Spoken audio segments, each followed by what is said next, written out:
Hello, ਸਤਿ ਸ਼੍ਰੀ ਅਕਾਲ ਸਾਰਿਆਂ ਨੂੰ। Welcome to time to learn Punjab.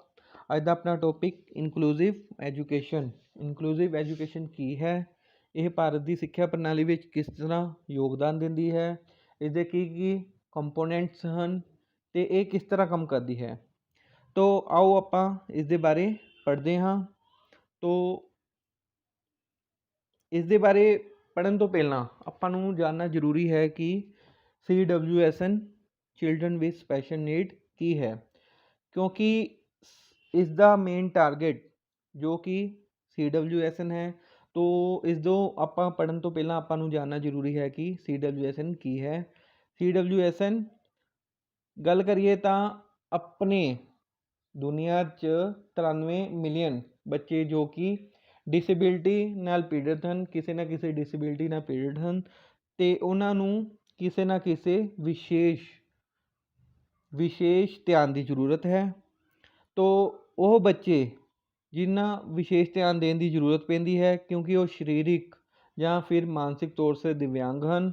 ਪ੍ਰਤੇਕ ਬੱਚੇ ਦੀ ਸਿੱਖਣ ਦੀ ਸਮਰੱਥਾ, ਯਾਦ ਸ਼ਕਤੀ ਤੋਂ ਜਾਂ ਫਿਰ ਉਸਦੇ ਕਾਰਜ ਕਰਨ ਦੀ क्षमता ਜੋ ਕਿ ਆਮ ਬੱਚਿਆਂ ਦੇ ਬਰਾਬਰ ਨਹੀਂ ਹੁੰਦੀ। ਤੋ ਇਸ ਦੀ ਇੱਕ ਐਗਜ਼ਾਮਪਲ ਲਈਏ ਤਾਂ ਜਦੋਂ ਬੱਚੇ ਨੂੰ ਸਿੱਖਿਆ ਗ੍ਰਹਿਣ ਕਰਨ ਸਮੇਂ ਕੋਈ ਮੁਸ਼ਕਿਲ ਆਉਂਦੀ ਹੈ, ਜਿਵੇਂ ਕਿ ਬੱਚੇ ਨੂੰ ਸੁਣਾਈ ਨਹੀਂ ਦਿੰਦਾ, ਘੱਟ ਸੁਣਾਈ ਦਿੰਦਾ ਹੈ, ਤਾਂ ਉਸ ਨੂੰ ਸੁਣਨ ਯੋਗ ਯੰਤਰ ਹੀਅਰਿੰਗ ਏਡ ਦੀ ਜ਼ਰੂਰਤ ਪੈਂਦੀ ਹੈ, ਜਿਸ ਨੂੰ ਲਗਾ ਕੇ ਉਸ ਨੂੰ ਆਮ ਬੱਚਿਆਂ ਵਾਂਗ ਸੁਣਾਈ ਦੇਣਾ ਸ਼ੁਰੂ ਕਰ ਦਿੰਦਾ ਹੈ, ਤਾਂ ਉਹ ਬੱਚਾ ਵਿਸ਼ੇਸ਼ ਲੋੜਾਂ ਵਾਲਾ ਬੱਚਾ ਕਹਿਲਾਏਗਾ।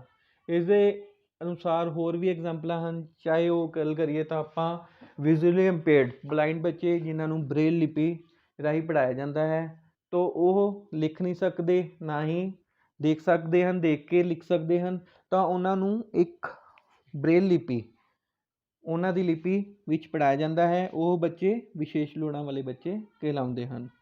ਤੋ ਇਸ ਦੀਆਂ ਹੋਰ ਵੀ ਐਗਜ਼ਾਮਪਲਾਂ ਹਨ ਜਿਸ ਦੇ ਬਾਰੇ ਆਪਾਂ ਅੱਗੇ ਵੀ ਗੱਲ ਕਰਾਂਗੇ, ਕੀ ਇਸ ਦੀ ਡਿਸੇਬਿਲਟੀਜ਼ ਹਨ, ਇਸ ਦੇ ਵਿੱਚ ਕੀ ਕੈਟਾਗਰੀਜ਼ ਹਨ। ਤੋ ਆਓ ਆਪਾਂ ਅੱਗੇ ਗੱਲ ਕਰਦੇ ਹਾਂ inclusive education. Inclusive education where children with and without disability participate and learn together in same class। ਸੰਮਿਲਿਤ ਸਿੱਖਿਆ, ਜਿਸ ਵਿੱਚ ਵਿਸ਼ੇਸ਼ ਬੱਚਿਆਂ ਨੂੰ ਆਮ ਬੱਚਿਆਂ ਦੇ ਨਾਲ ਬਿਠਾ ਕੇ ਇੱਕੋ ਹੀ ਕਲਾਸਰੂਮ ਵਿੱਚ ਉਹਨਾਂ ਦੀ ਲੋੜ ਅਨੁਸਾਰ ਸਿੱਖਿਆ ਦਿੱਤੀ ਜਾਂਦੀ ਹੈ, ਤੋ ਸਮਿਲਿਤ ਸਿੱਖਿਆ ਕਹਿਲਾਉਂਦੀ ਹੈ। ਇਸ ਦੇ ਵਿਰੁੱਧ ਇੱਕ ਹੋਰ ਹੈ ਕੰਪੋਨੈਂਟ ਜਿਸ ਨੂੰ ਇੰਟੀਗ੍ਰੇਟਿਡ ਐਜੂਕੇਸ਼ਨ ਕਿਹਾ ਜਾਂਦਾ ਹੈ। ਤੋ ਇਹ ਦੋਨੋਂ ਅਲੱਗ-ਅਲੱਗ ਹਨ, ਇਨਕਲੂਸਿਵ ਐਜੂਕੇਸ਼ਨ ਔਰ ਇੰਟੀਗ੍ਰੇਟਿਡ ਐਜੂਕੇਸ਼ਨ। ਸੰਮਿਲਿਤ ਸਿੱਖਿਆ, ਏਕੀਕ੍ਰਿਤ ਸਿੱਖਿਆ, ਇਹ ਅਲੱਗ-ਅਲੱਗ ਹਨ। ਅਤੇ ਕਈ ਵਾਰ ਪੁੱਛ ਲਿੱਤਾ ਜਾਂਦਾ ਹੈ ਕਿ ਇਸ ਦੇ ਇੱਕ ਥਾਂ 'ਤੇ ਆਮ ਅਤੇ ਵਿਸ਼ੇਸ਼ ਲੋੜਾਂ ਵਾਲੇ ਬੱਚਿਆਂ ਨੂੰ ਬੈਠ ਕੇ ਪੜ੍ਹਨ ਨੂੰ ਕੀ ਕਿਹਾ ਜਾਂਦਾ ਹੈ, ਉਹ ਇਨਕਲੂਸਿਵ ਐਜੂਕੇਸ਼ਨ 'ਚ ਆਏਗਾ। ਤੋ ਇੱਕ ਦੂਜੇ ਪਾਸੇ ਇੰਟੀਗ੍ਰੇਟਿਵ ਐਜੂਕੇਸ਼ਨ ਬਾਰੇ ਵੀ ਪੁੱਛ ਲਿੱਤਾ ਜਾਂਦਾ ਹੈ, ਜੋ ਕਿ ਡਿਫਰੈਂਸ ਹੈ, ਪਰ ਜ਼ਿਆਦਾਤਰ ਬੱਚੇ ਇਨਕਲੂਸਿਵ ਐਜੂਕੇਸ਼ਨ ਅਤੇ ਇੰਟੀਗ੍ਰੇਟਿਵ ਇੱਕੋ ਹੀ ਮੰਨਦੇ ਹਨ। ਤੋ ਆਓ ਆਪਾਂ ਗੱਲ ਕਰਦੇ ਹਾਂ ਇਨਕਲੂਸਿਵ ਐਜੂਕੇਸ਼ਨ ਕੀ ਹੈ। ਇਨਕਲੂਸਿਵ ਐਜੂਕੇਸ਼ਨ, ਜਿਵੇਂ ਕਿ ਪਿੱਛੇ ਆਪਾਂ ਪੜ੍ਹ ਚੁੱਕੇ ਹਾਂ, ਆਮ ਬੱਚਿਆਂ ਦੇ ਨਾਲ ਬਿਠਾ ਕੇ ਇੱਕੋ ਹੀ ਕਲਾਸਰੂਮ ਵਿੱਚ ਬਿਠਾ ਕੇ ਉਹਨਾਂ ਦੀ ਲੋੜ ਅਨੁਸਾਰ ਸਿੱਖਿਆ ਦਿੱਤੀ ਜਾਂਦੀ ਹੈ। ਪਰ ਆਪਾਂ ਗੱਲ ਕਰੀਏ ਏਕੀਕ੍ਰਿਤ ਸਿੱਖਿਆ ਦੀ, ਜਿਸ ਦੇ ਵਿੱਚ ਸਿਰਫ ਵਿਸ਼ੇਸ਼ ਲੋੜਾਂ ਵਾਲੇ ਬੱਚਿਆਂ ਲਈ ਸਪੈਸ਼ਲ ਸਕੂਲ ਖੋਲ੍ਹੇ ਗਏ ਹਨ, ਜਿਸ ਦੇ ਵਿੱਚ ਜੇਕਰ ਕੋਈ ਬੱਚਾ ਸੁਣ ਨਹੀਂ ਸਕਦਾ, ਬੋਲ ਨਹੀਂ ਸਕਦਾ, ਤਾਂ ਉਹਨੂੰ ਹੀਅਰਿੰਗ ਇੰਪੇਅਰਡ ਲਈ ਉਹਨੂੰ ਸਿਰਫ ਉਸ ਸਕੂਲ ਵਿੱਚ ਹੀ ਪੜ੍ਹਾਇਆ ਜਾਵੇਗਾ। ਜੇਕਰ ਕੋਈ ਬੱਚਾ ਦੇਖ ਨਹੀਂ ਸਕਦਾ, ਉਸਨੂੰ ਸਪੈਸ਼ਲ ਵਿਜ਼ੂਅਲੀ ਇੰਪੇਅਰਡ ਹੋ ਗਿਆ ਅਤੇ ਉਸਨੂੰ ਵਿਜ਼ੂਅਲੀ ਇੰਪੇਅਰਡ ਲਈ ਸਪੈਸ਼ਲ ਸਕੂਲ ਜੋ ਖੋਲ੍ਹੇ ਗਏ ਹਨ, ਉੱਥੇ ਹੀ ਉਹਨੂੰ ਪੜ੍ਹਾਇਆ ਜਾਵੇਗਾ। ਤੋ ਇਸ ਦੇ ਦੋਨਾਂ ਵਿੱਚ ਬਹੁਤ ਹੀ ਅੰਤਰ ਹੈ। ਤੋ ਆਓ ਆਪਾਂ ਗੱਲ ਕਰਦੇ ਹਾਂ 2009 ਵਿੱਚ ਸਿੱਖਿਆ ਦਾ ਅਧਿਕਾਰ ਨਿਯਮ RTE ਰਾਈਟ ਟੂ ਐਜੂਕੇਸ਼ਨ ਮੁਫਤ ਅਤੇ ਜ਼ਰੂਰੀ ਸਿੱਖਿਆ ਅਧੀਨ ਸਰਵ ਸਿੱਖਿਆ ਅਭਿਆਨ ਤਹਿਤ ਸੰਮਿਲਿਤ ਸਿੱਖਿਆ ਨੂੰ ਪੂਰੇ ਭਾਰਤ ਵਿੱਚ ਸੁਚਾਰੂ ਰੂਪ ਦਿੱਤਾ ਗਿਆ, ਜਦ ਕਿ ਏਕੀਕ੍ਰਿਤ ਸਿੱਖਿਆ 1974 ਵਿੱਚ ਭਾਰਤ ਸਰਕਾਰ ਵੱਲੋਂ IDSS ਅਧੀਨ ਇਸ ਦੀ ਸ਼ੁਰੂਆਤ ਕੀਤੀ ਗਈ। ਤੋ ਆਓ ਆਪਾਂ ਅੱਗੇ ਪੜ੍ਹਦੇ ਹਾਂ ਇਨਕਲੂਸਿਵ ਐਜੂਕੇਸ਼ਨ। ਇਨਕਲੂਸਿਵ ਐਜੂਕੇਸ਼ਨ ਜਿੱਥੇ ਬੱਚੇ ਲਈ ਸਿਸਟਮ ਨੂੰ ਚੇਂਜ ਕੀਤਾ ਜਾਂਦਾ ਹੈ, ਅਤੇ ਚਾਹੇ ਉਹ ਇਨਫਰਾਸਟਰਕਚਰ ਹੋਵੇ, ਚਾਹੇ ਉਹ ਕਲਾਸਰੂਮ ਹੋਣ, ਕਰਿਕੂਲਮ ਹੋਣ, ਬੈਰੀਅਰ ਫਰੀ ਇਨਵਾਇਰਮੈਂਟਲ ਪੈਦਾ ਕੀਤਾ ਜਾਂਦਾ ਹੈ, ਬੱਚੇ ਨੂੰ ਕਿਸੇ ਵੀ ਤਰ੍ਹਾਂ ਦੀ ਰੁਕਾਵਟ ਨਾ ਆਵੇ। ਉਸ ਦੇ ਵਿੱਚ ਆਪਾਂ ਖੇਲ ਦਾ ਮੈਦਾਨ ਲਗਾ ਲਈਏ, ਚਾਹੇ ਉਸ ਦੇ ਲਈ ਰੈਂਪ ਤਿਆਰ ਕੀਤੇ ਜਾਂਦੇ ਹਨ। ਬੱਚਾ ਪੌੜੀਆਂ ਨਹੀਂ ਚੜ੍ਹ ਸਕਦਾ, ਕੋਈ ਵੀ ਜਿਸ ਨੂੰ ਤੁਰਨ ਫਿਰਨ 'ਚ ਪ੍ਰੋਬਲਮ ਹੁੰਦੀ ਹੈ, ਪੌੜੀਆਂ ਨਹੀਂ ਚੜ੍ਹ ਸਕਦਾ, ਉਸ ਦੇ ਲਈ ਰੈਂਪ ਬਣਾਏ ਜਾਂਦੇ ਹਨ। Resources can be use for normal children and CWSN। ਤੋ ਇਸ ਦੇ ਵਿਰੁੱਧ ਜੇਕਰ ਗੱਲ ਕਰੀਏ ਇੰਟੀਗ੍ਰੇਟਿਡ ਐਜੂਕੇਸ਼ਨ, ਏਕੀਕ੍ਰਿਤ ਸਿੱਖਿਆ ਦੀ ਗੱਲ ਕਰੀਏ ਤਾਂ ਬੱਚੇ ਦੀ ਵਿਸ਼ੇਸ਼ ਜ਼ਰੂਰਤਾਂ ਨੂੰ ਮੱਦੇਨਜ਼ਰ ਰੱਖਿਆ ਜਾਂਦਾ ਹੈ, ਸਿਰਫ ਤੇ ਸਿਰਫ ਬੱਚੇ ਦੀ ਵਿਸ਼ੇਸ਼ ਜ਼ਰੂਰਤਾਂ ਨੂੰ। ਤੋ ਇਸ ਦੇ ਉਲਟ ਇਨਕਲੂਸਿਵ ਐਜੂਕੇਸ਼ਨ ਵਿੱਚ ਪਾਠਕ੍ਰਮ, ਫਰਨੀਚਰ, ਰੁਕਾਵਟ ਰਹਿਤ ਵਾਤਾਵਰਨ ਅਤੇ ਬੱਚੇ ਦੇ ਲਈ ਜੋ ਆਮ ਬੱਚੇ ਅਤੇ ਵਿਸ਼ੇਸ਼ ਬੱਚਿਆਂ ਨੂੰ ਸਾਂਝੀ ਸਿੱਖਿਆ ਦਿੱਤੀ ਜਾਂਦੀ ਹੈ। ਇਸ ਦੇ ਵਿੱਚ ਸਿਸਟਮ ਨੂੰ ਚੇਂਜ ਕੀਤਾ ਜਾਂਦਾ ਹੈ ਅਤੇ ਦੂਸਰੇ ਪਾਸੇ ਸਿਸਟਮ ਨੂੰ ਚੇਂਜ ਨਹੀਂ ਕੀਤਾ ਜਾਂਦਾ, ਬੱਚੇ ਲਈ ਸਪੈਸ਼ਲ ਐਜੂਕੇਸ਼ਨ ਸ਼ੁਰੂ ਕੀਤੀ ਜਾਂਦੀ ਹੈ। ਤੋ ਆਓ ਆਪਾਂ ਅੱਗੇ ਗੱਲ ਕਰਦੇ ਹਾਂ ਕਿ ਇਸ ਦੀ ਜ਼ਰੂਰਤ ਕਿਉਂ ਹੈ। ਕੌਨਸਟੀਟਿਊਸ਼ਨਲ ਕਮਿਟਮੈਂਟ, ਆਪਣੇ ਸੰਵਿਧਾਨ ਦੇ ਵਿੱਚ ਕਿਹਾ ਗਿਆ ਹੈ ਕਿ ਬੱਚਾ ਚਾਹੇ ਸਰੀਰਕ, ਸੰਵੇਗਾਤਮਕ, ਮਾਨਸਿਕ ਕਿਸੇ ਵੀ ਤਰ੍ਹਾਂ ਦੀ ਡਿਸੇਬਿਲਿਟੀ ਦੇ ਨਾਲ ਪੀੜਿਤ ਹੋਵੇ, ਉਸ ਨੂੰ ਸਿੱਖਿਆ ਦੇਣਾ ਅਤੇ ਸਿੱਖਿਆ ਉਸ ਤੱਕ ਪਹੁੰਚਾਉਣ ਦਾ ਪ੍ਰਯਾਸ ਕੀਤਾ ਜਾਣਾ ਚਾਹੀਦਾ ਹੈ। United national declaration 1959, United national declaration ਸੰਯੁਕਤ ਰਾਸ਼ਟਰ ਦੁਆਰਾ ਬੱਚੇ ਦੀ ਦੇਖਭਾਲ ਅਤੇ ਬੱਚੇ ਨੂੰ ਸਿੱਖਿਆ ਦੇਣਾ ਉਸ ਦੇ ਲਈ ਅਨਿਵਾਰਿਆ ਕਿਹਾ ਗਿਆ ਹੈ। ਨੈਸ਼ਨਲ ਪਾਲਿਸੀ ਫॉर ਚਿਲਡਰਨ 1974, ਤੋਂ ਆਪਣੀ ਨੈਸ਼ਨਲ ਪਾਲਿਸੀ ਆਫ ਚਿਲਡਰਨ, ਜਿਸ ਦੇ ਵਿੱਚ ਵਿਕਲਾਂਗ ਬੱਚਿਆਂ ਨੂੰ ਆਪਣੇ ਸਮਾਜ ਦੇ ਵਿੱਚ ਆਮ ਬੱਚਿਆਂ ਦੇ ਵਾਂਗ ਸਮਾਨ ਅਵਸਰ ਪ੍ਰਦਾਨ ਕਰਨ ਦੇ ਬਾਰੇ ਜ਼ਿਕਰ ਕੀਤਾ ਗਿਆ ਹੈ। ਰਾਸ਼ਟਰੀ ਨੀਤੀ 1986, ਜਿਸੇ 1992 ਵਿੱਚ ਅਮੈਂਡਮੈਂਟ ਕੀਤੀ ਗਈ। ਵਿਕਲਾਂਗ ਬੱਚਿਆਂ ਜਾਂ ਵਿਅਕਤੀਆਂ ਦੀ ਸਿੱਖਿਆ ਦੇ ਲਈ ਵਿਸ਼ੇਸ਼ ਪ੍ਰਬੰਧ ਕੀਤੇ ਗਏ ਹਨ। ਦੀ ਵਰਲਡ ਕਾਨਫਰੰਸ ਆਫ ਐਜੂਕੇਸ਼ਨ, ਤੋਂ ਵਰਲਡ ਕਾਨਫਰੰਸ ਆਫ ਐਜੂਕੇਸ਼ਨ ਦੀ ਗੱਲ ਕਰੀਏ ਤਾਂ 1990 ਦੇ ਵਿੱਚ ਹੋਈ, ਜਿਸ ਦੇ ਵਿੱਚ ਗੈਰ ਸਰਕਾਰੀ ਅਤੇ ਸਰਕਾਰੀ ਆਪਣੇ ਸੰਗਠਨਾਂ ਨੇ ਭਾਗ ਲਿੱਤਾ ਅਤੇ ਉਸ ਦੇ ਵਿੱਚ ਵਿਕਲਾਂਗ ਵਿਅਕਤੀਆਂ ਦੀ ਅਵਸਥਾਵਾਂ, ਉਹਨਾਂ ਦੀ ਲੋੜਾਂ ਦੇ ਬਾਰੇ ਜ਼ਿਕਰ ਕੀਤਾ ਗਿਆ ਅਤੇ ਪ੍ਰਤੇਕ ਵਿਅਕਤੀ, ਚਾਹੇ ਉਹ ਕਿਸੇ ਵੀ ਡਿਸੇਬਿਲਿਟੀ ਨਾਲ ਪੀੜਿਤ ਹੈ, ਕਿਸੇ ਵੀ ਡਿਸੇਬਿਲਿਟੀ ਦੇ ਵਿੱਚ ਹੈ, ਉਸਨੂੰ ਸਿੱਖਿਆ ਲਈ ਕਦਮ ਉਠਾਉਣ ਦੇ ਲਈ ਇਸ ਦੇ ਵਿੱਚ ਚਰਚਾ ਕੀਤੀ ਗਈ। ਸੈਲਮਨ ਸਟੇਟਮੈਂਟ 1994, ਜਿਸ ਦੇ ਵਿੱਚ 98 ਦੇਸ਼ਾਂ ਨੇ ਭਾਗ ਲਿਆ, 25 ਅੰਤਰਰਾਸ਼ਟਰੀ ਸੰਗਠਨ। ਤੋਂ ਆਪਾਂ ਗੱਲ ਕਰਦੇ ਹਾਂ ਵਿਸ਼ੇਸ਼ ਸਿੱਖਿਆ ਦੇ ਵਿੱਚ ਇਹਨਾਂ ਦੀ ਜਿਹੜੀ ਹੈਗੀ ਸੀਗੀ ਆਪਣਾ ਕਥਨ, ਜੋ ਕਿ ਬਹੁਤ ਹੀ ਕਾਫੀ ਪ੍ਰਚਲਿਤ ਹੈ, ਜੋ ਕਿ ਬਹੁਤ ਮੇਨ ਮੰਨਿਆ ਗਿਆ ਹੈ। ਤੋਂ ਇਸ ਦੇ ਵਿੱਚ ਵਿਸ਼ੇਸ਼ ਸਿੱਖਿਆ ਨੂੰ ਕਾਫੀ ਮਹੱਤਤਾ ਦਿੱਤੀ ਗਈ ਸੀ। ਤੋ ਆਓ ਆਪਾਂ ਗੱਲ ਕਰਦੇ ਹਾਂ ਇਨਕਲੂਸਿਵ ਐਜੂਕੇਸ਼ਨ ਕਿਹੜੀ ਕੈਟਾਗਰੀਆਂ ਨੂੰ ਆਪਣੇ ਅਧੀਨ ਉਸ ਦੇ ਅਧੀਨ ਆਉਂਦੀਆਂ ਹਨ। ਲਰਨਿੰਗ ਡਿਸੇਬਿਲਿਟੀ, ਜੋ ਕਿ ਬੱਚੇ ਪੜ੍ਹਾਈ ਵਿੱਚ ਕਮਜ਼ੋਰ ਹੁੰਦੇ ਹਨ। Intellectual disability, also known as mental retard, ਤੋਂ ਵਿਜ਼ੂਅਲੀ ਇੰਪੇਅਰਡ, ਜਿਹੜੇ ਬੱਚੇ ਦੇਖ ਨਹੀਂ ਸਕਦੇ ਔਰ ਜਿਨ੍ਹਾਂ ਨੂੰ ਬ੍ਰੇਲ ਲਿਪੀ ਦੀ ਜ਼ਰੂਰਤ ਪੈਂਦੀ ਹੈ। ਤੋ ਆਪਾਂ ਪਹਿਲਾਂ ਗੱਲ ਕਰਦੇ ਹਾਂ ਲਰਨਿੰਗ ਡਿਸੇਬਿਲਿਟੀ ਦੇ ਵਿੱਚ ਕਈ ਤਰ੍ਹਾਂ ਦੀਆਂ ਕੈਟਾਗਰੀਆਂ ਆਉਂਦੀਆਂ ਹਨ, ਜਿਸ ਦੇ ਵਿੱਚ ਡਿਸਗ੍ਰਾਫੀਆ, ਡਿਸਕੈਲਕੁਲੀਆ ਅਤੇ ਹੋਰ ਵੀ ਕਈ ਤਰ੍ਹਾਂ ਦੀਆਂ ਐਵੇਂ ਦੀਆਂ ਕੈਟਾਗਰੀਆਂ ਹਨ, ਜਿਸ ਦੇ ਲਈ ਆਪਾਂ ਇੱਕ ਅਲੱਗ ਤੋਂ ਲੈਕਚਰ ਤਿਆਰ ਕਰਾਂਗੇ, ਜੋ ਕਿ 1-2 ਦਿਨਾਂ ਤੱਕ ਅਪਲੋਡ ਕਰ ਦਿੱਤਾ ਜਾਵੇਗਾ। ਤੋ ਵਿਜ਼ੂਅਲੀ ਇੰਪੇਅਰਡ ਆਪਾਂ ਜਿਸ ਦੀ ਦੇਖਣ ਦੀ ਸ਼ਮਤਾ 6/6 ਮੰਨਿਆ ਗਿਆ ਹੈ ਕਿ ਉਹ ਜਿਹੜਾ ਬੰਦਾ 6/6 ਵਿਊ ਨੂੰ ਸਹੀ ਤਰ੍ਹਾਂ ਤਰੀਕੇ ਨਾਲ ਦੇਖ ਸਕਦਾ ਹੈ, ਤਾਂ ਉਸ ਦੀ ਵਿਜ਼ੂਅਲੀ ਇੰਪੇਅਰਡ ਸਹੀ ਹੈ। ਹੀਅਰਿੰਗ ਇੰਪੇਅਰਡ ਆਪਣੇ ਜਿਹੜੇ ਡੀਬੀ ਆਪਣੀ ਸੁਣਨ ਦੀ ਸ਼ਮਤਾ ਨੂੰ, ਜਿਸ ਨੂੰ ਡੀਬੀ ਵਿੱਚ ਮਾਪਿਆ ਜਾਂਦਾ ਹੈ, 0 ਤੋਂ ਲੈ ਕੇ 20 ਤੱਕ ਡੀਬੀ ਡੈਸੀਬਲਸ। ਜੇ ਬੰਦੇ ਨੂੰ ਸੁਣਨ ਦੇ ਵਿੱਚ ਜੇ ਕੋਈ ਮੁਸ਼ਕਿਲ ਆਉਂਦੀ ਹੈ ਤਾਂ ਉਸ ਦੇ ਉੱਪਰ ਜਿਵੇਂ ਉੱਪਰ ਸਤਰ ਜਾਂਦਾ ਰਹੇਗਾ, ਉਸ ਦੀ ਜਿਹੜੀ ਡਿਸੇਬਿਲਿਟੀ ਕ੍ਰੀਏਟ ਹੁੰਦੀ ਰਹੇਗੀ। ਸਧਾਰਨ ਬੰਦੇ ਨੂੰ ਸੁਣਨ ਦੀ ਸ਼ਮਤਾ 0 ਤੋਂ 20 ਡੀਬੀ ਹੈ। ਹੀਅਰਿੰਗ ਇੰਪੇਅਰਡ ਹੋ ਗਿਆ। ਔਟਿਜ਼ਮ ਜਿਹੜੇ ਬੱਚੇ ਮਸਤ-ਮਲੰਗ ਹੁੰਦੇ ਹਨ, ਹਾਈਪਰ ਐਕਟੀਵਿਟੀ ਕਰਦੇ ਹਨ, ਜੋ ਕਿ ਕਿਸੇ ਦੇ ਬੁਲਾਏ 'ਤੇ ਬੋਲਦੇ ਨਹੀਂ, ਆਪਣਾ ਮਸਤ ਰਹਿੰਦੇ ਹਨ। ਤੋ ਸੈਰੇਬਰਲ ਪਾਲਸੀ ਇੱਕ ਦਿਮਾਗੀ ਲਕਵਾ ਹੁੰਦਾ ਹੈ, ਜਿਸ ਦੇ ਵਿੱਚ ਦਿਮਾਗ ਦੇ ਨਾਲ-ਨਾਲ ਸਰੀਰ ਦੇ ਹੋਰ ਕਈ ਅੰਗ ਅਫੈਕਟਿਡ ਹੁੰਦੇ ਹਨ, ਚਾਹੇ ਉਹ ਲੱਤਾਂ ਹੋਣ ਅਤੇ ਚਾਹੇ ਉਹ ਹੱਥ ਹੋਣ। ਤੋ ਔਰਥੋਪੈਡਿਕਲੀ ਹੈਂਡੀਕੈਪ ਤੋ ਇਹਦੇ ਵਿੱਚ ਲੱਤਾਂ ਬਾਹਾਂ ਜਿਸ ਦੇ ਬੱਚੇ ਦੀ ਜਾਂ ਵਿਅਕਤੀ ਦੀ ਹੱਥ ਤੋਂ ਡਿਸੇਬਿਲਿਟੀ ਹੈ, ਇੱਕ ਹੱਥ ਤੋਂ ਹੈ, ਦੋ ਹੱਥਾਂ ਤੋਂ ਹੈ, ਲੱਤਾਂ ਤੋਂ ਹੈ, ਤੋ ਔਰਥੋਪੈਡਿਕਲੀ ਇੰਪੇਅਰਡ ਕਹਿਲਾਉਂਦੇ ਹਨ। ਮਲਟੀਪਲ ਡਿਸੇਬਿਲਿਟੀ ਦੇ ਵਿੱਚ ਆਪਾਂ ਕਵਰ ਕਰਦੇ ਹਾਂ ਇੱਕ ਤੋਂ ਵਧੇਰੇ ਡਿਸੇਬਿਲਿਟੀਜ਼। ਜਿਵੇਂ ਮੰਨ ਲਈਏ ਕਿ ਬੱਚਾ ਵਿਜ਼ੂਅਲੀ ਇੰਪੇਅਰਡ ਵੀ ਹੈ ਅਤੇ ਉਸ ਨੂੰ ਔਰਥੋਪੈਡਿਕਲੀ ਵੀ ਪ੍ਰੋਬਲਮ ਹੈ, ਤਾਂ ਉਹ MD ਕੈਟਾਗਰੀ ਵਿੱਚ ਆਏਗਾ।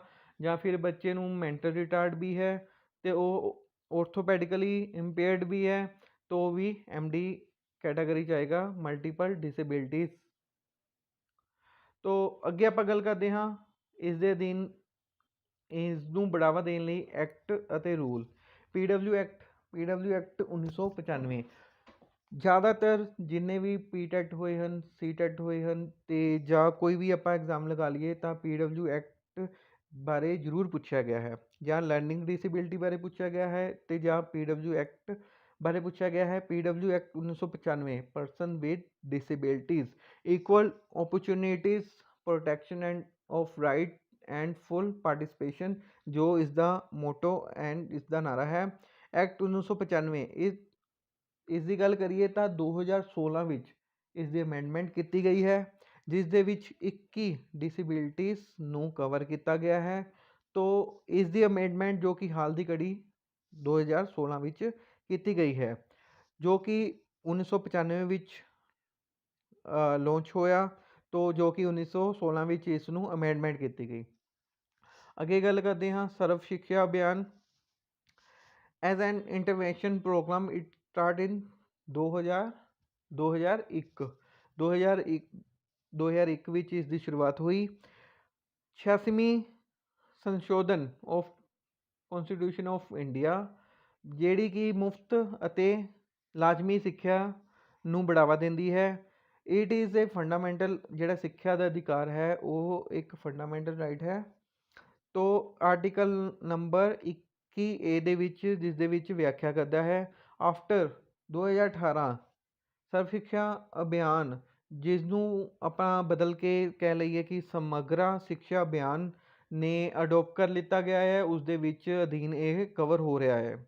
Inclusive education for disabled, IED ਔਰ IDSS, ਜੋ ਕਿ IDSS ਦੀ ਆਪਾਂ ਗੱਲ ਕਰੀਏ ਤਾਂ ਉਹ ਪਹਿਲਾਂ ਲਾਗੂ ਹੋਇਆ ਸੀ, ਅਤੇ IED ਜੋ ਕਿ ਇਨਕਲੂਸਿਵ ਐਜੂਕੇਸ਼ਨ ਦੀ ਗੱਲ ਕਰੀਏ ਤਾਂ ਉਹ 2009 ਵਿੱਚ ਲਾਗੂ ਹੋਇਆ ਹੈ।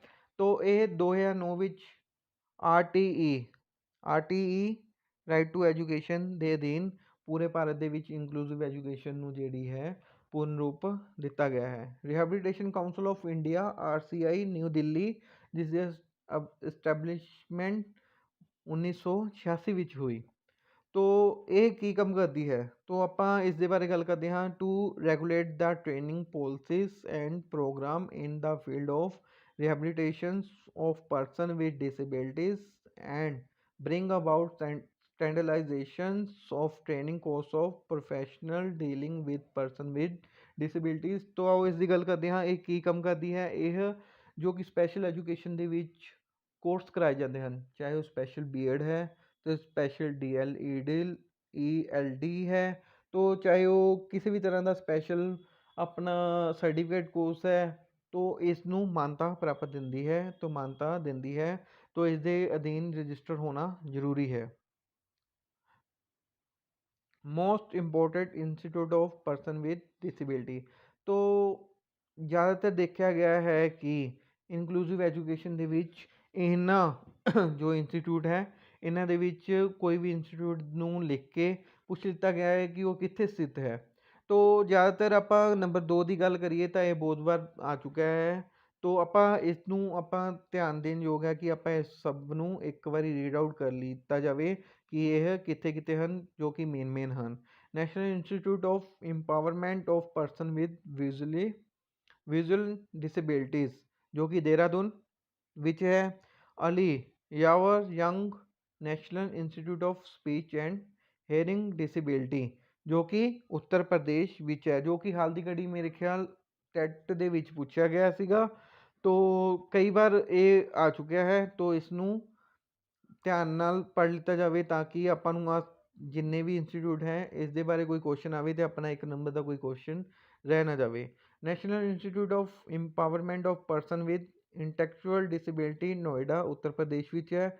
National institute of empowerment of person with multiple disability ਜੋ ਕਿ ਤਮਿਲਨਾਡੂ ਵਿੱਚ ਹੈ। National institute of ਲੋਕੋਮੋਟਰ disabilities Kolkata West Bengal ਵਿੱਚ ਹੈ। National sign language research and training centre new Delhi sign language research and training centre ਜਿੱਥੇ ਸਾਈਨ ਲੈਂਗੁਏਜ ਸੰਕੇਤਿਕ ਭਾਸ਼ਾ ਜੋ ਕਿ ਇਸ ਦੇ ਕੋਰਸ ਕਰਾਏ ਜਾਂਦੇ ਹਨ, ਤੋ ਉਸ ਦੇ ਕਿਸ ਤਰ੍ਹਾਂ ਪ੍ਰਯੋਗ ਕੀਤਾ ਜਾਂਦਾ ਹੈ, ਤੋ ਉਸ ਦੇ ਰਿਗਾਰਡਿੰਗ ਨਿਊ ਦਿੱਲੀ ਵਿੱਚ ਇਸ ਦਾ ਸੈਂਟਰ ਹੈ। National institute of mental health and rehabilitation Madhya Pradesh. ਤੋ ਆਓ ਆਪਾਂ ਗੱਲ ਕਰਦੇ ਹਾਂ ਇਨਕਲੂਸਿਵ ਐਜੂਕੇਸ਼ਨ ਜਾਂ ਸਪੈਸ਼ਲ ਐਜੂਕੇਸ਼ਨ ਜਿਹੜੀ ਆਪਾਂ ਕਿਹਾ ਜਾ ਸਕਦਾ ਆ। ਅਤੇ ਇਨਕਲੂਸਿਵ ਐਜੂਕੇਸ਼ਨ ਵਿੱਚ ਬੱਚਿਆਂ ਨੂੰ ਕਿਸ ਤਰ੍ਹਾਂ ਪੜ੍ਹਾਇਆ ਜਾਂਦਾ ਹੈ। ਇੰਡੀਵਿਜੂਅਲਾਈਜ਼ਡ ਐਜੂਕੇਸ਼ਨ ਪ੍ਰੋਗਰਾਮ ਇੱਕ IP ਇਸ ਦੇ ਬਾਰੇ ਗੱਲ ਕਰੀਏ ਤਾਂ ਕਈ ਕੁਐਸਚਨ ਕਈ ਵਾਰ ਇਹ ਵੀ ਪੁੱਛਿਆ ਗਿਆ ਹੈ ਕਿ IP ਦੀ ਫੁੱਲ ਫੋਰਮ ਦੱਸੋ। ਤੋ IP ਦੀ ਫੁੱਲ ਫੋਰਮ ਹੈ ਇੰਡੀਵਿਜੂਅਲਾਈਜ਼ਡ ਐਜੂਕੇਸ਼ਨ ਪ੍ਰੋਗਰਾਮ। ਤੋ ਇਹ ਕੀ ਹੈ, ਇੱਕ ਬੱਚੇ ਨੂੰ ਪੜ੍ਹਾਉਣ ਲਈ तो IP individual education program is written document that developed for each public school and government school child is eligible for special education. IP is created through a team effort and reviewed at least one a year। ਇਹ ਬੱਚੇ ਦੇ ਜਿਹੜਾ ਟੀਚਾ ਮਿੱਥਿਆ ਜਾਂਦਾ ਹੈ ਕਿ ਬੱਚੇ ਨੂੰ ਇਸ 3 ਮਹੀਨਿਆਂ ਦੇ ਵਿੱਚ 6 ਮਹੀਨਿਆਂ ਦੇ ਵਿੱਚ ਜਾਂ ਸਾਲ ਦੇ ਵਿੱਚ ਕੀ ਕਰਾਇਆ ਜਾਣਾ ਹੈ, ਤੋ ਉਸ ਦਾ ਜੋ ਟੀਚਾ ਹੈ ਉਸ ਦੇ IP ਕ੍ਰੀਏਟ ਕੀਤੇ ਜਾਂਦੇ ਹਨ ਅਤੇ ਉਸ ਦੇ ਵਿੱਚ ਉਸ ਦੀ ਹਿਸਟਰੀ ਦਿੱਤੀ ਜਾਂਦੀ ਹੈ, ਚਾਹੇ ਉਹ ਉਸ ਦੀ ਬੈਕਗਰਾਊਂਡ ਹਿਸਟਰੀ ਹੋਵੇ, ਚਾਹੇ ਉਸ ਦੇ ਪੇਰੈਂਟਸ ਦੀ ਹਿਸਟਰੀ ਹੋਵੇ, ਅਤੇ ਉਸ ਦੀ ਸਿਮਲਿੰਗ ਹੋਵੇ, ਅਤੇ ਉਸ ਦੇ ਬਾਰੇ ਫਿਰ ਉਸ ਦੇ ਬਾਰੇ ਟੀਚਾ ਲਿੱਤਾ ਜਾਂਦਾ ਹੈ ਕਿ ਬੱਚੇ ਨੂੰ ਕੀ ਪੜ੍ਹਾਇਆ ਜਾਵੇਗਾ। ਤੋ ਇਸ IP ਦੇ ਅਧੀਨ ਉਹਨਾਂ ਨੂੰ ਪੜ੍ਹਾਇਆ ਜਾਂਦਾ ਹੈ। ਇਹ IP ਜਿਵੇਂ ਬੱਚਾ ਕੋਈ ਗੋਲ ਅਚੀਵ ਕਰ ਲਿੱਤਾ ਜਾਂਦਾ ਹੈ ਤਾਂ ਉਸਦੇ IP ਚੇਂਜ ਕਰ ਦਿੱਤੇ ਜਾਂਦੇ ਹਨ ਅਤੇ ਉਸਨੂੰ ਨਵਾਂ IP ਫੋਰਮੈਟ ਦੇ ਅਧੀਨ ਗੋਲ ਉਸਦੇ ਅੱਗੇ ਦੇ ਰੱਖ ਦਿੱਤੇ ਜਾਂਦੇ ਹਨ। ਤੋ ਆਓ ਆਪਾਂ ਹੁਣ ਥੋੜ੍ਹੇ ਕੁਛ ਜਿਹੜੇ ਕੁਐਸਚਨ ਜੋ ਕਿ ਵਾਰ ਆਪਣੇ PTET CTET ਜਾਂ ਕੋਈ ਹੋਰਨਾਂ ਐਜੂਕੇਸ਼ਨ ਪੇਪਰਾਂ ਵਿੱਚ ਆ ਚੁੱਕੇ ਹਨ, ਤੋ ਆਓ ਆਪਾਂ ਉਸ ਦੀ ਗੱਲ ਕਰਦੇ ਹਾਂ। ਤੋ ਉਸਦੇ ਟੈਸਟ ਦੀ ਗੱਲ ਕਰਦੇ ਹਾਂ ਜੋ ਕਿ ਆਪ ਪਹਿਲਾਂ ਪੜ੍ਹ ਚੁੱਕੇ ਹੋ। ਤੋ ਇਨਕਲੂਸਿਵ ਐਜੂਕੇਸ਼ਨ ਕੀ ਹੈ। ਇਨਕਲੂਸਿਵ ਐਜੂਕੇਸ਼ਨ ਬੱਚੇ ਨੂੰ ਅਲੱਗ ਤੋਂ ਸਿੱਖਿਆ ਦੇਣਾ, ਬੱਚੇ ਨੂੰ ਸਧਾਰਨ ਬੱਚਿਆਂ ਨਾਲ ਸਿੱਖਿਆ ਦੇਣਾ, ਬੱਚੇ ਨੂੰ ਸਿੱਖਿਆ ਨਾ ਦੇਣਾ, ਬੱਚੇ ਨੂੰ ਘਰ ਬਿਠਾ ਕੇ ਸਿੱਖਿਆ ਦੇਣਾ। ਤੋ ਇਸ ਦੇ ਵਿੱਚ ਕੀ ਆਏਗਾ, ਬੱਚੇ ਨੂੰ ਅਲੱਗ ਤੋਂ ਸਿੱਖਿਆ ਦੇਣਾ ਨਾ, ਬੱਚੇ ਨੂੰ ਸਧਾਰਨ ਬੱਚਿਆਂ ਦੇ ਨਾਲ ਸਿੱਖਿਆ ਦੇਣਾ ਇਨਕਲੂਸਿਵ ਐਜੂਕੇਸ਼ਨ ਕਹਿਲਾਉਂਦਾ ਹੈ। ਤੋ ਅੱਗੇ ਗੱਲ ਕਰਦੇ ਹਾਂ ਇਨਕਲੂਸਿਵ ਐਜੂਕੇਸ਼ਨ ਵਿੱਚ ਬੱਚੇ ਲਈ ਕੀ ਗੱਲਾਂ ਮੱਦੇ ਨਜ਼ਰ ਰੱਖੀਆਂ ਜਾਂਦੀਆਂ ਹਨ। ਬੱਚੇ ਦੀ ਆਲ ਓਵਰ ਜ਼ਰੂਰਤਾਂ ਅਤੇ ਵਾਤਾਵਰਨ, ਸਿਰਫ ਪਾਠਕ੍ਰਮ ਸਿਰਫ ਕਰਿਕੂਲਮ ਵਿੱਚ ਬਦਲਾਵ ਕੀਤਾ ਜਾਂਦਾ ਹੈ, ਸਿਰਫ ਕਲਾਸਰੂਮ ਵਿੱਚ, ਸਿਰਫ ਅਧਿਆਪਕ ਦੀ ਚੋਣ ਕਿ ਬੱਚੇ ਨੂੰ ਅਧਿਆਪਕ ਕੌਣ ਪੜ੍ਹਾਏਗਾ। ਤੋ ਇਸ ਦੇ ਵਿੱਚ ਆਹ ਸਾਰੀਆਂ ਗੱਲਾਂ ਮੱਦੇ ਨਜ਼ਰ ਰੱਖੀਆਂ ਜਾਂਦੀਆਂ ਹਨ, ਚਾਹੇ ਉਹ ਕਰਿਕੂਲਮ ਆਪਾਂ ਪੜ੍ਹਿਆ ਸੀ ਕਰਿਕੂਲਮ ਦੇ ਰਿਗਾਰਡਿੰਗ ਹੋਣ, ਚਾਹੇ ਉਸਦਾ ਇਨਵਾਇਰਮੈਂਟਲ ਹੋਣ, ਚਾਹੇ ਉਹਦੀ ਕਲਾਸਰੂਮ ਹੋਵੇ, ਹਰ ਇੱਕ ਚੀਜ਼ ਨੂੰ ਮੱਦੇ ਨਜ਼ਰ ਰੱਖਿਆ ਜਾਂਦਾ ਹੈ। ਤੋ ਅੱਗੇ ਪੜ੍ਹਦੇ ਹਾਂ PW ਐਕਟ 1995 ਦਾ ਅਮੈਂਡਮੈਂਟ ਨਵੀਨੀਕਰਨ ਕਦੋਂ ਕੀਤਾ ਗਿਆ। ਤੋ 2016 1995 2000 2018। ਤੋ ਇਸ ਦਾ ਸਹੀ ਆਨਸਰ ਹੈ 2016 ਜਿਸ ਦੇ ਵਿੱਚ 21 ਡਿਸੇਬਿਲਿਟੀਜ਼ ਕੈਟਾਗਰੀਆਂ ਨੂੰ ਸੰਖੇਪ ਵਿੱਚ ਦਿੱਤਾ ਗਿਆ ਹੈ। IP ਤੋਂ ਕੀ ਭਾਵ ਹੈ। Inclusive education programme, individualised education programme, individualised education of person, inclusive education for person. ਤੋ ਇਸ ਦਾ ਸਹੀ ਆਨਸਰ ਹੈ individualised education programme. Learning disability in motor skill is called. तो ਇਸ ਦੇ ਬਾਰੇ ਮੈਂ ਪਹਿਲਾਂ ਵੀ ਕਹਿ ਚੁੱਕਿਆ ਹਾਂ, ਲਰਨਿੰਗ ਡਿਸੇਬਿਲਟੀ ਜਿਸ ਦੀਆਂ ਅਲੱਗ-ਅਲੱਗ ਕੈਟਾਗਰੀਆਂ ਹਨ, ਇਸ ਦੇ ਬਾਰੇ ਇੱਕ ਅਲੱਗ ਤੋਂ ਲੈਕਚਰ ਕ੍ਰੀਏਟ ਕੀਤਾ ਜਾਵੇਗਾ, ਜੋ ਕਿ 1-2 ਦਿਨਾਂ ਦੇ ਵਿੱਚ ਪਾ ਦਿੱਤਾ ਜਾਵੇਗਾ। तो learning disability in motor skill is called dyspraxia, dysgraphia, dyscalculia और मोटर डिसेबिलिटी। तो ਆਪਾਂ ਗੱਲ ਕਰੀਏ ਮੋਟਰ ਡਿਸੇਬਿਲਟੀ, ਇਹ ਨਹੀਂ ਆਏਗਾ। ਡਿਸਕੈਲਕੂਲੀਆ ਦੇ ਵਿੱਚ ਉਹ ਬੱਚਾ ਹੁੰਦਾ ਹੈ ਜਿਸ ਨੂੰ ਕੋਈ ਕੈਲਕੂਲੇਸ਼ਨ ਮੈਥ ਦੇ ਰਿਗਾਰਡਿੰਗ ਕੋਈ ਸਮੱਸਿਆ ਹੋਵੇ, ਉਹ ਨਾ ਕਰ ਪਾ ਸਕਦਾ ਹੋਵੇ, ਤਾਂ ਉਹ ਬੱਚਾ ਡਿਸਕੈਲਕੂਲੀਆ ਹੋਏਗਾ। ਤੋ ਇਹ ਆਨਸਰ ਇਹ ਵੀ ਬਿਲਕੁਲ ਨਹੀਂ ਹੋਏਗਾ। ਅਤੇ ਡਿਸਗ੍ਰਾਫੀਆ ਦੇ ਵਿੱਚ ਬੱਚਾ ਜਿਸ ਨੂੰ ਲਿਖਣ ਦੇ ਵਿੱਚ ਕਈ ਤਰ੍ਹਾਂ ਦੀ ਪ੍ਰੋਬਲਮ ਆਉਂਦੀ ਹੈ, ਚਾਹੇ ਆਪਾਂ ਪਿਕਚਰ ਦੇਖੀ ਹੋਊਗੀ ਤਾਰੇ ਜ਼ਮੀਨ ਪੇ, ਤੋ ਜੋ ਬੱਚਾ ਉਸ ਦੇ ਵਿੱਚ ਹੁੰਦਾ ਹੈ ਉਹ ਲਰਨਿੰਗ ਡਿਸੇਬਿਲਟੀ ਨੂੰ ਉਸ ਦੇ ਵਿੱਚ ਪੇਸ਼ ਕੀਤਾ ਗਿਆ ਹੈ। ਡਿਸਗ੍ਰਾਫੀਆ ਦੇ ਵਿੱਚ ਬੱਚਾ ਅੱਖਰ ਮਿਰਰ ਵਿਊ ਬਣਾਏਗਾ ਜਾਂ ਅੱਖਰ ਨੂੰ ਉਲਟ ਲਿਖੇਗਾ, ਡਿਸਗ੍ਰਾਫੀਆ ਕਹਿਲਾਏਗਾ। ਤੋ ਆਪਣੀ ਗੱਲ ਕਰਦੇ ਹਾਂ ਲਰਨਿੰਗ ਡਿਸੇਬਿਲਟੀ ਇਨ ਮੋਟਰ ਸਕਿੱਲ ਦੇ ਵਿੱਚ ਡਿਸਪ੍ਰੈਕਸੀਆ ਸਹੀ ਆਨਸਰ ਹੈ। ਸਧਾਰਨ ਬੱਚੇ ਦਾ ਦਿਮਾਗੀ ਸਤਰ ਕਿੰਨਾ ਹੁੰਦਾ ਹੈ? 90 ਤੋਂ 110, 50 ਤੋਂ 70, 130 ਤੋਂ ਅਬਵ, 50 ਤੋਂ 55। ਤੋ ਇਸ ਦਾ ਸਹੀ ਆਨਸਰ ਹੈ 90 ਤੋਂ 110। 130 ਤੋਂ ਅਬਵ ਜਿਹੜਾ ਆ ਉਹ ਬੱਚਾ ਗਿਫਟਿਡ ਚਾਈਲਡ ਕਹਿਲਾਏਗਾ, ਔਰ 190 ਤੋਂ ਨੀਚੇ ਡਾਊਨ ਜਿਸ ਤਰ੍ਹਾਂ ਜਾਂਦਾ ਜਾਏਗਾ ਉਹ ਬੱਚਾ ਜਿਹੜਾ ਆ ਮਾਨਸਿਕ ਡਿਸੇਬਿਲਟੀ ਨਾਲ ਪੀੜਤ ਹੋਏਗਾ ਅਤੇ ਉਸ ਨੂੰ ਸੋਚਣ ਸਮਝਣ ਦੀ ਸ਼ਕਤੀ ਘੱਟ ਹੋਏਗੀ। ਸਧਾਰਨ ਸੁਣਨ ਦੀ ਸ਼ਕਤੀ ਨਿਮਨ ਕਿੰਨੀ ਹੈ? 0 ਤੋਂ 20 dB, 20 ਤੋਂ 40 dB, 40 ਤੋਂ 60 dB ਅਤੇ 70 ਤੋਂ 90 dB। तो इसका सही आंसर है 0 ਤੋਂ 20 dB। तो अगला अपना क्वेश्चन है डिसग्राफिया तो की भाव है? डिसग्राफिया तो हैगा आ बच्चा संख्या जोड़ संबंधी समस्या, लिखन संबंधी समस्या, बोलन संबंधी समस्या, देखन संबंधी समस्या। तो इसका सही आंसर है लिखन संबंधी, जिस दे विच आपां पहला गल कर चुके हैं, उसनूं अखर है जिहड़े आ उसनूं लिखन विच प्रॉब्लम आएगी। एक आम व्यक्ति की देखने की सही दृष्टि की है? 6/9, 6/6, 6/10, 6/20। तो इसका सही आंसर है 6/6।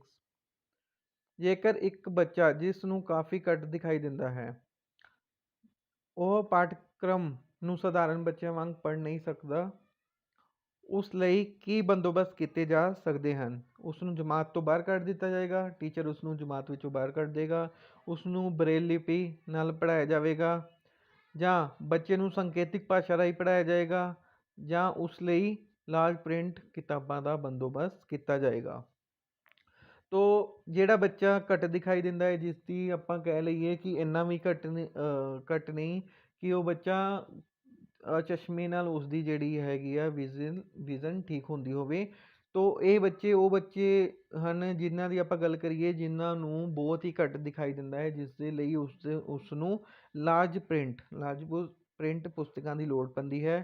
ਤੋ ਬੱਚੇ ਨੂੰ ਜੇਕਰ ਬਹੁਤ ਜ਼ਿਆਦਾ ਘੱਟ ਦਿਖਾਈ ਦਿੰਦਾ ਹੈ ਤੋ ਉਹ ਵਿਜ਼ੂਅਲੀ ਇੰਪੇਅਰਡ ਦੀ ਕੈਟਾਗਰੀ ਵਿੱਚ ਹੈ, ਤਾਂ ਉਸ ਲਈ ਲਾਰਜ ਪ੍ਰਿੰਟ ਕਿਤਾਬਾਂ ਦਾ ਬੰਦੋਬਸਤ ਕੀਤਾ ਜਾਵੇਗਾ। ਸੁਣਨ ਅਤੇ ਬੋਲਣ ਸੰਬੰਧੀ ਸਮੱਸਿਆ ਵਾਲੇ ਬੱਚੇ ਕਿਸ ਭਾਸ਼ਾ ਰਾਹੀਂ ਪੜ੍ਹਾਇਆ ਜਾਂਦਾ ਹੈ? ਤੋ ਬਰੇਲ ਲਿਪੀ ਰਾਹੀਂ, ਸੰਕੇਤਿਕ ਭਾਸ਼ਾ, ਪੜ੍ਹਾਇਆ ਹੀ ਨਹੀਂ ਜਾਏਗਾ, ਅਤੇ ਉਪਰੋਕਤ ਸਹਾਏ। ਤੋ ਬੱਚੇ ਨੂੰ ਸੰਕੇਤਿਕ ਭਾਸ਼ਾ ਸਾਈਨ ਲੈਂਗੁਏਜ ਰਾਹੀਂ ਪੜ੍ਹਾਇਆ ਜਾਂਦਾ ਹੈ, ਤੋ ਉਹਨਾਂ ਨੂੰ ਸਿਖਾਈ ਜਾਂਦੀ ਹੈ। ਤੋ ਪਲੀਜ਼ ਜੇਕਰ ਤੁਹਾਨੂੰ ਇਹ ਲੈਕਚਰ ਬਹੁਤ ਚੰਗਾ ਲੱਗਾ ਹੈ ਤਾਂ ਲਾਈਕ ਕਰੋ, subscribe, share and click on bell icon. And thank you time to learn Punjab. ਤੋ ਜਲਦੀ ਆਪਾਂ ਮਿਲਦੇ ਹਾਂ ਇੱਕ ਨਵੇਂ ਟੌਪਿਕ ਦੇ ਨਾਲ, ਤੋ ਲਾਈਕ ਜ਼ਰੂਰ ਕਰੋ। ਧੰਨਵਾਦ।